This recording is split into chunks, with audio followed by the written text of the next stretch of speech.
पर मेरा ध्यान आपके चरणों में सदैव लगा रहे, ऐसी कृपा करना, ऐसी दया करना।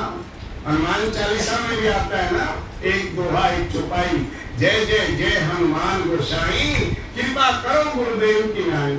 और आप तो गुरुओं के गुरु है परमेश्वर, आप मुझ पर सदैव दया करेंगे। चाहे अग्नि में भी जलना हो, चाहे अग्नि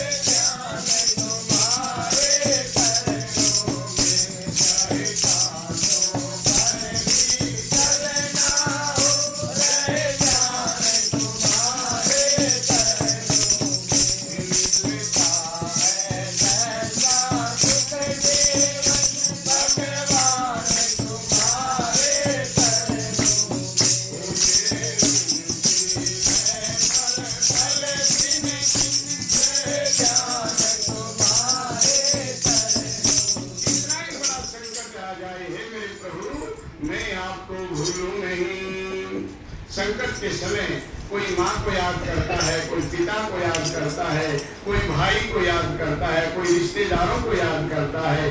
धन्य है वो जीवात्मा जो परमात्मा को याद करता है, जो भगवान शिव को याद करता है, जो अपने स्नेह को याद करता है, जो उस मालिक को याद करता है, उसका जीवन धन्य है। जीव्या पर तेरा नाम है, जीव्या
परमात्मा आपका ध्यान सदैव मेरे ऊपर रहे, बच्चे के ऊपर रहे। दो प्रकार के बच्चे होते हैं, एक